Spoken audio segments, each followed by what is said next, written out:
10ஆம் வகுப்பு மாணவர்களே வணக்கம். எடுத்துக்காட்டு 8ல் 27 எளிய மற்றும் தெளிவான விளக்கத்துடன் இந்த வீடியோல பார்க்க போறோம்.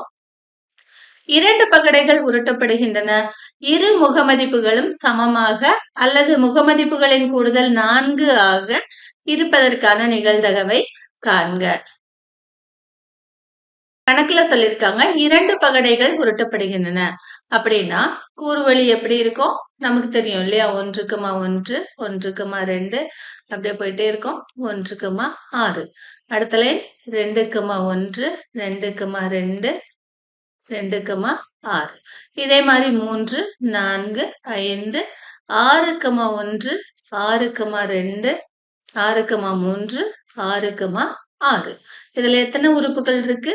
n of s சமம் இதுல 36 உறுப்புகள் இருக்கு போட்டுக்கிறோம். இப்போ வினாவுக்கு விடையளிப்போம். 2 முகமதிப்புகளும் சமமாக இருக்க அல்லது முகமதிப்புகளின் கூடுதல் 4 ஆக இருப்பதற்கான நிகழ்தகவை காண்க. நம்ம ஏவை என்னன்னு எடுத்துக்கலாம்னா 2 முகமதிப்புகளும் சமமாக இருக்கும் நிகழ்ச்சின்னு எடுத்துக்கலாம்.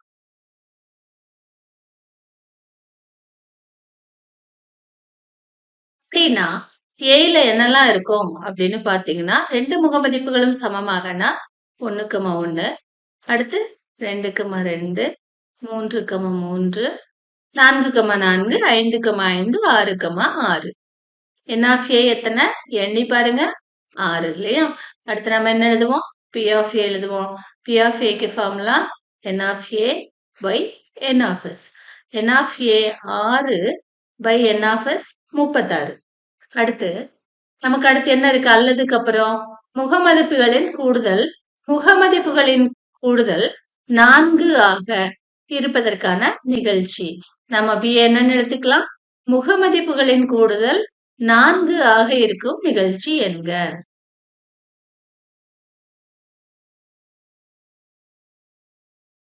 அப்படின்னா b ல என்னெல்லாம் இருக்கும்? முகமதிப்புகளை கூட்டணும்.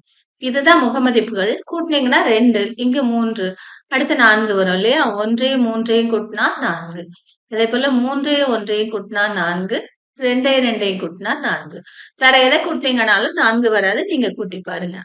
நம்ம இப்ப n of b எழுதுவோம். n of b எத்தனை 3 p of b எழுதுவோம். p of b க்கு என்ன formula? n of b by n of s சமம் n of b 3 n of s 36. அடுத்து நாம என்ன எழுதணும்னா a வெட்டு b எழுதணும். அப்படின்னா என்ன அர்த்தம்? 2 முகமதிப்புகளும் சமமாகவும் இருக்கணும், கூடுதல் 4ஆவும் இருக்கணும். அப்படி என்னெல்லாம் இருக்குன்னு பாத்தீங்கன்னா ஏலையும் b ல இருக்கிற உறுப்பு எது அப்படின்னு பாத்தீங்கன்னா 2,2 மட்டும் இருக்கும். அதை எடுத்து இங்க எழுதிக்கணும். இப்போ இதுல இருந்து நாம n of a வெட்டு b எழுதுவோம். n of a வெட்டு b என்ன 1. அடுத்த லைன்ல p of a வெட்டு b எழுதுவோம். p of a வெட்டு b சமம் n of a வெட்டு b by n of s. n of a வெட்டு b 1 n of s 36. நிகழ்தகவின் கூட்டல் தேற்றம் எழுதுவோம். நிகழ்தகவின் கூட்டல் தேற்றம் p of a சேர்ப்பு b சமம் p of a plus p of b minus p of a வெட்டு b. இதுல நாம மதிப்புகளை போடுவோம். p of a இங்க கண்டுபிடிச்சு வச்சிருக்கோம் நம்ம 6/36 plus p of b. p of b இங்க கண்டுபிடிச்சு வச்சிருக்கோம் 3/36 minus p of a வெட்டு b இங்க இருக்கு 1/36. இதை சிம்பிளிஃபை பண்ணீங்கன்னா 6 6 3 9 9ல 1 கழிச்சீங்கன்னா 8 8/36. 4வது வாய்ப்பாட்டுக்கு அடிச்சுக்குங்க. 2 4 8 9 4 36. நமக்கு என்ன கிடைச்சிருக்கு விடையா? 2/9. நன்றி மாணவர்களே.